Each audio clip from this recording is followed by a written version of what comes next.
கோவை பாலக்காடு சாலை பாலத்துறை பகுதியில் இயற்கை சூழல் நிறைந்த பண்ணை தோட்டத்தில் புதிதாக அமைந்துள்ள கௌரவம்மாள் ஆதரவற்றோர் இல்லம் திறப்பு விழா வெகு சிறப்பாக நடைபெற்றது.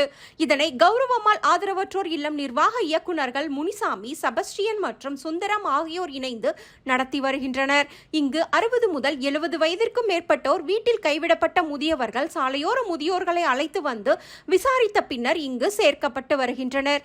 இது குறித்து கௌரவம்மாள் ஆதரவற்றோர் இல்லம் நிர்வாக இயக்குநர்கள் செய்தியாளர்களிடம் கூறுகையில், நாங்கள் கோவை மாவட்டத்தில் உள்ள முதியோர் காப்பகத்தில் அவர்களுக்கு தேவையான உதவிகளை செய்து வருகின்றோம். அப்போது ஒரு சில முதியவர்கள் இல்லத்தில் அவர்களுக்கு ஏற்ப வசதிகள் குறைவாக உள்ளதை கண்டு அவர்களுக்கு தரமான முதியவர்கள் இல்லத்தை வழங்க வேண்டும் என முடிவு செய்தோம். அதன்படி கோவை மதுக்கரை பாலத்துறை பகுதியில் இயற்கை சூழல் நிறைந்த பகுதியில் கௌரவம்மாள் ஆதரவற்றோர் இல்லம் என்ற பெயரில் ஆதரவற்றோர் இல்லத்தை எங்களது சொந்த செலவில் கட்டி முடித்துள்ளோம்.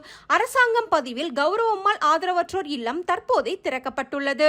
இங்கு மற்ற ஆதரவற்றோர் இல்லங்களுக்கு மாற்றாக முதியவர்கள் தங்கள் வீட்டில் இருப்பதை போன்று கௌரவம்மாள் ஆதரவற்றோர் இல்லத்தில் பசுமை பூங்காவுடனும், டிவி வசதி, கட்டில் மெத்தையுடனும், ஏசி ரூம்கள், ஹீட்டர் வசதியுடன் கழிவறைகள் உள்ள பல்வேறு வசதிகளை நாங்கள் செய்துள்ளோம்.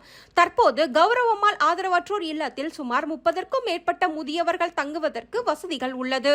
இவர்களுக்கு தேவையான உணவு மற்றும் இதர செலவுகளுக்கு தன்னார்வர்கள் முன்வந்து உதவ வேண்டும் என்றும், மேலும் தொடர்பு மற்றும் பண உதவி அளிக்க ஜிபே எண்ணான 9698961993 என்ற எண்ணை தொடர்பு கொள்ளலாம் என தெரிவித்தனர்.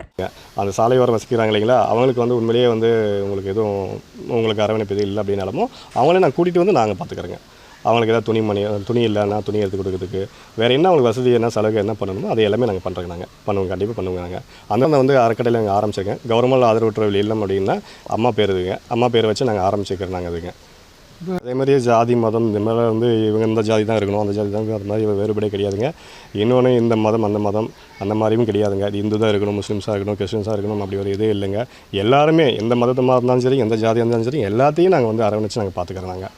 மெடிக்கல் ரீதியாக வந்து எல்லா வசதியும் இருக்குதுங்க. ஃபஸ்ட் எய்ட் பாக்ஸ் வரைக்கும் நாங்கள் வந்து தனியாக வச்சுருக்கோங்க. அது போக ஆம்புலன்ஸ் இருக்குதுங்க. நம்ம வந்து கூப்பிட்டா 5 நிமிஷத்தில் ஆம்புலன்ஸ் வர அளவுக்கு இருக்குதுங்க. ஹாஸ்பிட்டல் சப்போர்ட் இருக்குதுங்க.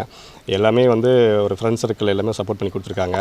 அவங்க ஒரு ஹெல்ப்பாக தான் பண்ணுறாங்க. அது இன்னொன்று அவங்கள பராமரிக்கிறதுக்கு பார்த்திங்கன்னா வந்து குளிக்க வைக்கிறதுக்கு, அவங்கள வந்து துணி துவைக்கிறதுக்கு அதுக்கும் தனியாக வந்து வராங்க. நம்ம வந்து ஃப்ரெண்ட்ஸ் சர்க்கிள் வந்து அவங்க சப்போர்ட் பண்ணுறாங்க. அவங்க எல்லாமேங்க அவங்க வந்து ஃபுட்டும் நம்ம கொடுத்துட்றாங்க. காலையில் மதியம் நைட்டு எல்லாமே ஃபுட்டும் கொடுத்துருவோம் நமங்க. அவங்க வந்து அவங்க வேலையை பார்த்துட்டு அவங்கவுங்க ஆக்டிவாக இருந்துக்கிட்டால் போதுங்க. நமக்கு யாராவது டொனேட் பண்ணுறாங்க இல்லைங்களா, அரிசி பருப்பு அந்த மாதிரி வந்து டொனேட் பண்ணுறாங்க இல்லைங்களா, அதாவது எங்களுக்கு போதுமான அளவுக்கு நாங்கள் வச்சுக்கிட்டு மீதி இருக்கிற வந்து அரிசி பருப்பு வச்சு நாங்கள் வந்து அவங்களுக்கு சாப்பாடு செஞ்சு, இந்த சாலையோரம் வசிக்கிறாங்க இல்லைங்களா, எதுவுமே வீடு இல்லாமல் சாப்பாடு இல்லாமல் அவங்களுக்கு எல்லாமே வந்து நாங்கள் ஃபுட்டு வந்து டெலிவரி பண்ணுறாங்க. அது எங்கெங்கே இருக்காங்கன்னு பார்த்து நாங்கள் நேராகவே போயிட்டு அவங்களுக்கு ஃபுட்டு வந்து கொடுத்துருவாங்க. ஈவினிங்கோ இல்லை மார்னிங் எந்த ஒரு டைம் எடுத்துறாங்க நாங்கள் அது பண்ணுறோங்க. நாங்கள் அந்த அளவுக்கு இது இந்த வீடை கட்டியிருக்கிறாங்க. வீடோட அமைப்பில் தான் கட்டியிருக்கிறாங்க. நீங்கள் பார்த்தாலே தெரியும் உங்களுக்கு. அவங்களுக்கு ஒரு என்டர்டைன்மெண்ட்டுக்கு வந்து பார்க்குங்க. அவங்களுக்கு பார்த்தீங்கன்னா மேலே எல்லாருக்குமே வந்து தனித்தனியாக வந்து பாத்ரூமும் இருக்குதுங்க, வசதி இருக்குதுங்க. வசதிகள் பார்த்திங்கன்னா எல்லாமே இருக்குது உங்களுக்கு. இதில் வந்து எதுவுமே குறைபாடு இல்லைங்க. மருத்துவ வசதிகள் எல்லாமே இருக்குதுங்க. இருக்குது அப்படிங்க போகிறீங்க. எங்களோட கனவுங்க, அதாவது ஆதரவுள்ளவங்களுக்கு ஒரு ஆதரவு கொடுக்கணும் அப்படின்றது எங்களோட கனவுங்க. எங்களுக்கு இது ஒரு பெரிய கனவை தாங்க. இது உடனேலாம் எங்களால் எடுத்து பண்ண முடியல அப்படின்னு முடிஞ்சிருக்காங்க. எங்களுக்கு 5 வருஷமாக வந்து நாங்கள் வந்து ஹேண்டிகேப் குழந்தைங்களாம் பார்த்தீங்கன்னா வந்து ஒரு வாடகை வீட்டில் வச்சு நாங்கள் பார்த்து பராமரிச்சுட்டு வந்துருக்குறோங்க. ஏன்னா சரியான நமக்கு அவங்களுக்கு வந்து வாடகை வீட்டில் இருக்கிறதுனால சரியான ஒரு சேவை எங்களால் பண்ண முடியலைன்றதுனால தான். ஏன்னா நிறைய பேருக்கு பண்ணணும்னு நினைக்கிறேங்க. நாங்கள் இதுக்கு மட்டும் தான் ஹேண்டிகேப்ஸ் மட்டும் இல்லைங்க, முதியோர்களுக்கும் பார்த்தீங்கன்னா நிறைய பேருக்கு பண்ணணும்னு நினைக்கிறேன். நாங்கள் அதனால தான் வந்து இந்த மாதிரி ஒரு ஆரம்பிச்சிருக்கிறாங்க. ஏன்னா எங்களால் மட்டுமே முடிய சாத்தியம் ஆகாதுங்க. ஏன்னா பில்டிங் வரைக்கும் நம்ம வந்து கட்டி கொண்டு வந்துட்டுங்க. இதுக்கு மேலே பராமரிப்புக்கு வந்து எங்களால் வந்து கொஞ்சம் முடியுமான்றதில்ல. தன்னவர்கள் முன் வந்து ஏதாவது எங்களுக்கு உதவி பண்ணாங்க அப்படின்னா கண்டிப்பாக வந்து இது மேலும் மேலும் உயரும்.